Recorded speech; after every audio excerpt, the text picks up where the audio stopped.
Welcome everybody to the next episode of Cannabis View. I'm delighted to be joined in this episode by Cyrus Engerer. How are you keeping today, Cyrus? Doing well, thank you. Good day to you and to all those who are following the podcast.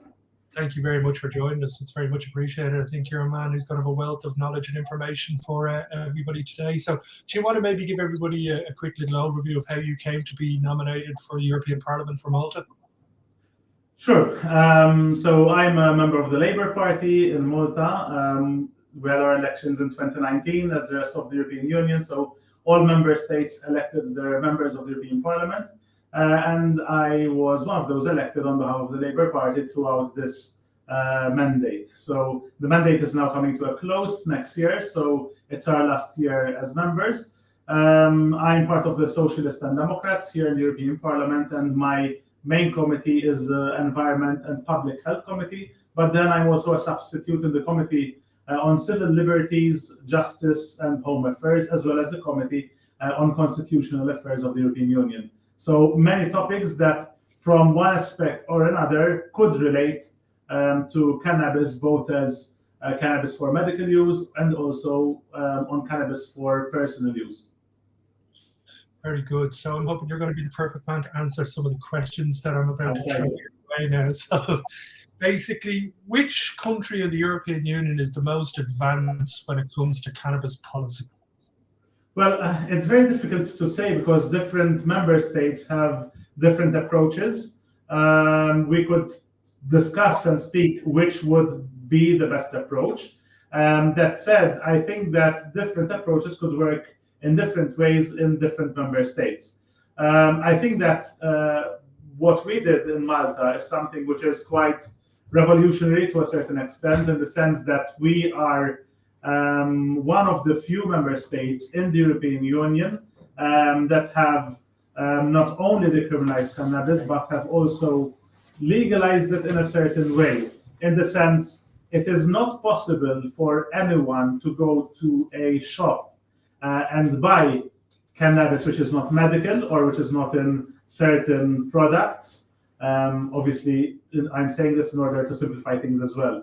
But you can grow your own cannabis. And we have a system where we have removed profit from cannabis. So the individual would grow their own plant, would grow their own cannabis. And at the same time, if you do not have the ability to grow your own, then you can pool together in an association with other people, and you would have what maybe we are used to usually in other language called social clubs. We have called these associations where a number of people can join together in order to pool their 5 plants per person and therefore be able to grow the plant in an environment which is more suitable for the plant to grow, or else if someone would not have space within their own homes or apartments, they would be able to do so in a pooling of resources, let's say, in order to grow your own plant.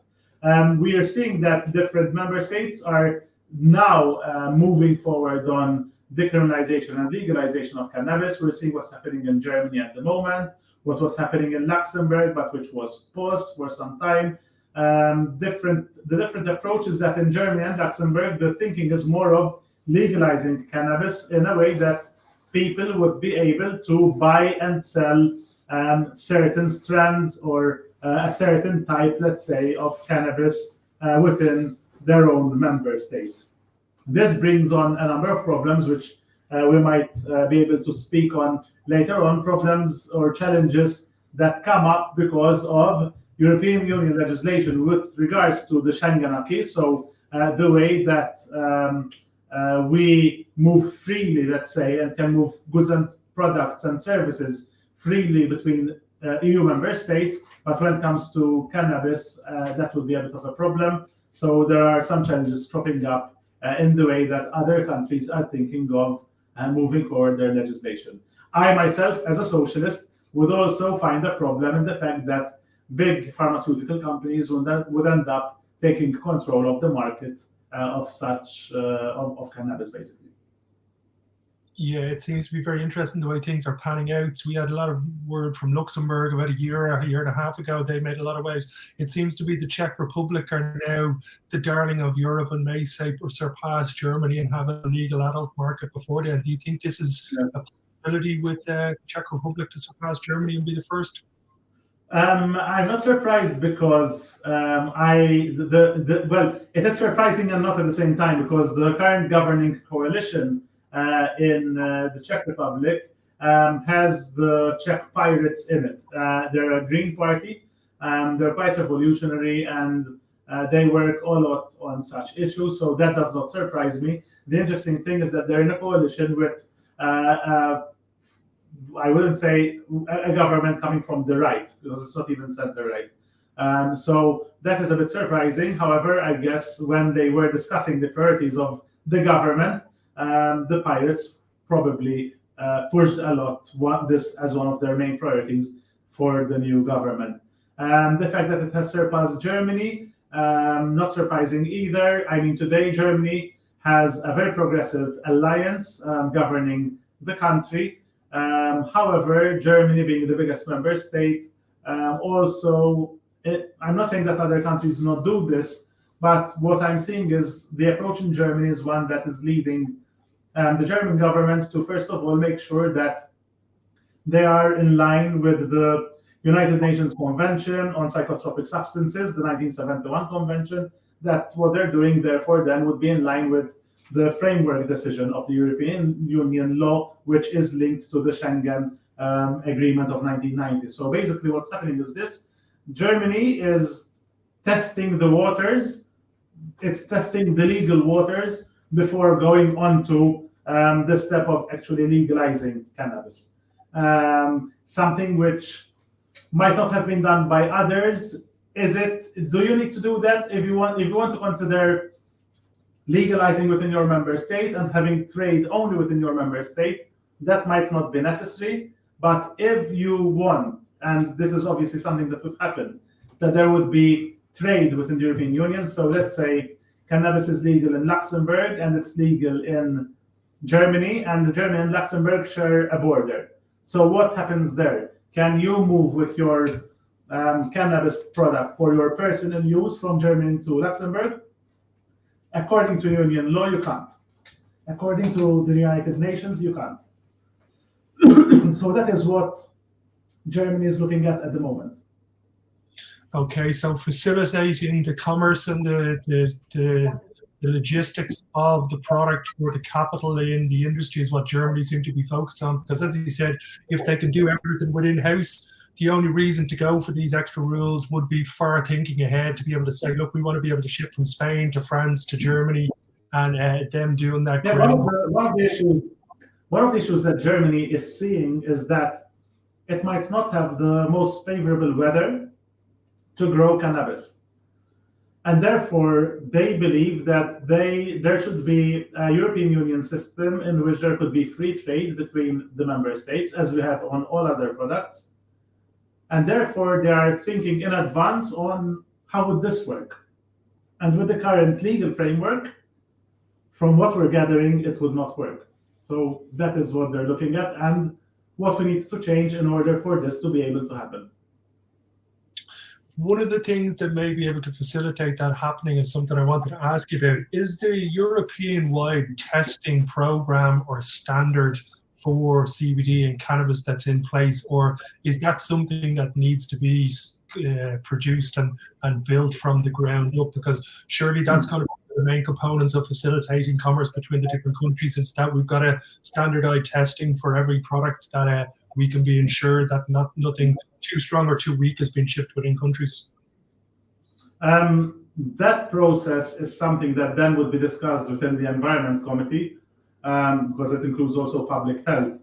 And probably, but I think I'm not the most qualified person to speak on this aspect of the legislation, is saying what happens within the European Medicines Agency, I guess, but I am not sure about that, so I'd rather not comment on something which I'm not too technical on. So I'd rather focus on the law.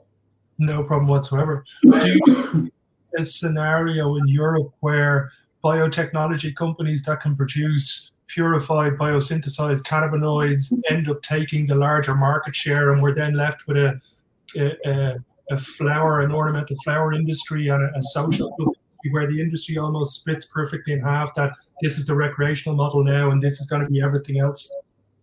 Yeah, that is something which I'm concerned about, and I think we really need to look at where do we start this conversation? Where does this conversation start from? And I think that the point of departure is the fact that people should have their human rights respected. We should have a system where we have harm and risk reduction as much as possible in various fields when it comes to substance use or drug use, etc. So this is where we start. And I think that one of the main issues that we need to look at is to have cannabis users being treated, first of all, with dignity, that they're doing no harm to anyone else, if at all it is something which a person is doing within the confines of their own being and not affecting anyone else. Everyone has the right to bodily autonomy, etc. So this is where I go from.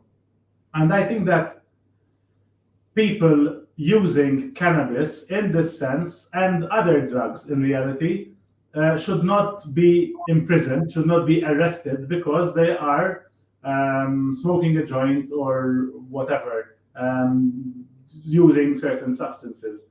And I think that should be our point of departure. That is where I look at this whole issue. And it is in the sense that I really pushed, even back home, in order to see a system which is not there to profit big pharmaceutical companies, but a system that would give each individual their right to bodily autonomy, to agency, their right to actually do something which does not affect anyone else, and which they therefore should be allowed to do.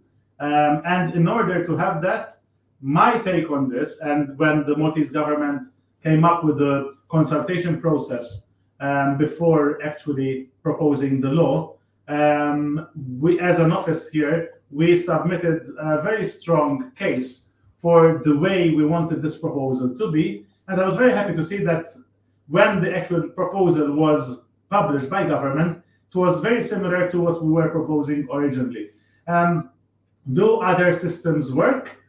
Probably other systems could work, would work, but who would benefit from them? And that is where I might digress from others. And I believe that this should be done for the benefit of the individual and not for the benefit of some huge pharmaceutical companies that have already monopolized a number of drugs, medicines, therapies, etc., all around the world.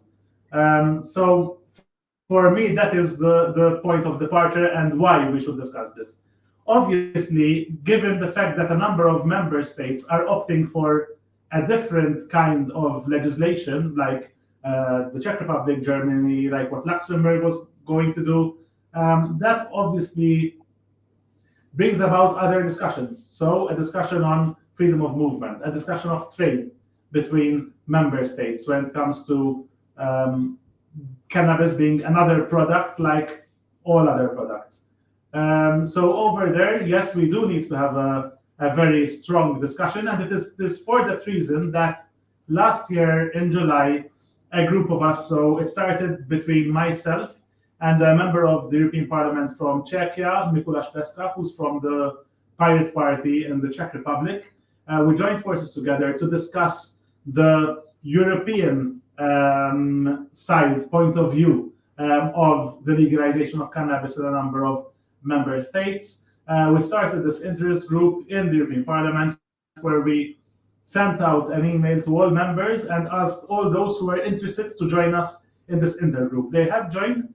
We have now a very strong intergroup from different member states and from different political groupings here in the European Parliament. So we cover, I believe, 5 out of the 7 political groupings in the European Parliament. And we have regular meetings where we discuss the future of European Union legislation and what should happen at a European level given the fact that a number of member states have now legalized cannabis, and obviously this could be seen as going or conflicting, let's say, with the United Nations Convention on Psychotropic Substances, and also with the Union Law Framework Decision, which is linked to Schengen and therefore linked to the United Nations automatically. And we believe that there should be some change in this regard. I know that it is very difficult to bring about this change because over here we're not speaking of one small amendment to a law, but we would actually need to go into the union structures, basically, the union principles. Schengen is one of those very important principles. I think it was one of the most popular, let's say, principle because it has brought in with it the freedom of movement of people, services, capital, and goods. However, in it, there is this one line which does not come directly from it, but it comes from the United Nations Convention of 1971, which states that you cannot cross borders with a number of substances, and they list a number of substances, and one of those substances listed is cannabis. So there are two options. We either remove this at United Nations level, so you remove cannabis from being one of those substances mentioned in the United Nations Convention, or else in our agreement, in the framework decision of the European Union, we would make reference to the United Nations Convention, but excluding cannabis from one of those substances that you cannot move across borders with. So that is the current discussion that we are having. Very interesting indeed. I believe our own Luke Flanagan from Ireland is part of the group of politicians that you have going. Before I let you go, just a couple of questions on a rating from 1 to 10, 10 being most likely, 1 being least likely.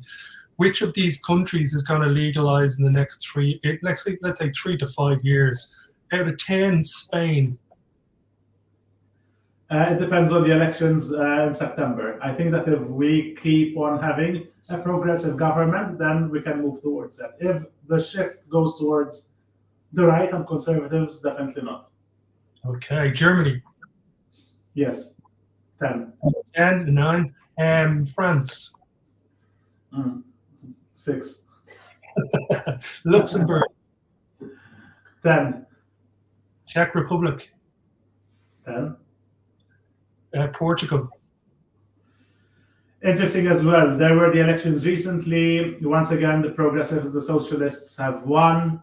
I think there's a good chance of them moving towards this.